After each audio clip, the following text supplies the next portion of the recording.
Hello, and welcome to the fifth part of my nine-part series on rediscovering purpose in your work. Now, we had talked about the four things that contribute to purpose in the workplace, and the last one we're going to talk about here is filling a need.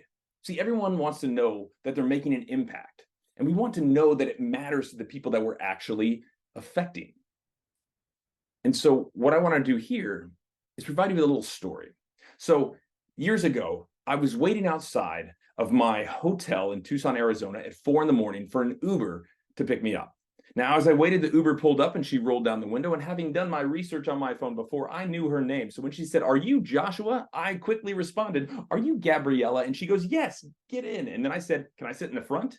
Yes, I'm that weird guy that wants to sit in the front, but I'm an observer of the human condition. I like to know what makes people tick, and I love to have conversations with individuals. So I got in the front seat and off we whisked towards the airport.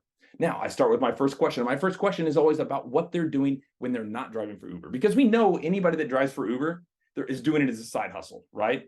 It's something they're doing to get money to fund some sort of passion project. And so I'm curious, what is that passion project when they're not driving for Uber? So my first question to Gabriella was, "Gabriella, when you're not driving for Uber, what do you do?" And she goes, "I manage an upscale restaurant here in the Tucson area." I go, "Wow, that must be so fulfilling." And she goes, "Nope."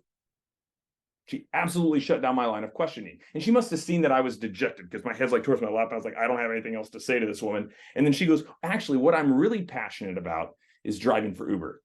What? Timeout. I have never heard an Uber driver say anything like that before. I've heard Uber drivers say, "I like the hours. No 2 days are the same." I've heard them say, "Please don't throw up in the back." I've heard them say all sorts of stuff, but I've never once in my life heard an Uber driver say, "I'm passionate about driving for Uber." So I had to find out more. I go, "Gabriella, why are you so passionate about driving for Uber?" She explained that she only works from midnight to 6 a.m. because that's when people need help getting home the most. How philanthropic was that? It seemed amazing to me. She even went on to tell me stories about how she would go down to the bar district near the university in Tucson. And if she saw somebody that probably shouldn't be driving, she would give them a free ride home. How we've heard people talk about how they would work even if they didn't pay me, but like this is a woman that's actually doing it. And so I dug in further. I was like, what led you on this journey? This is an amazing thing that you're doing. And you're so passionate about driving for Uber. Where did this start? And while she tried to maintain her composure, she wasn't able to, because Gabriella explained that years prior, her sister had died in a drunk driving accident, and she didn't want anyone else to go through that pain. So now she drives for Uber so she can help others get home safely. You see, this is a woman who knows that she's filling a need of society. She's filling the need of these individuals. She's out there driving at the times that people need help the most.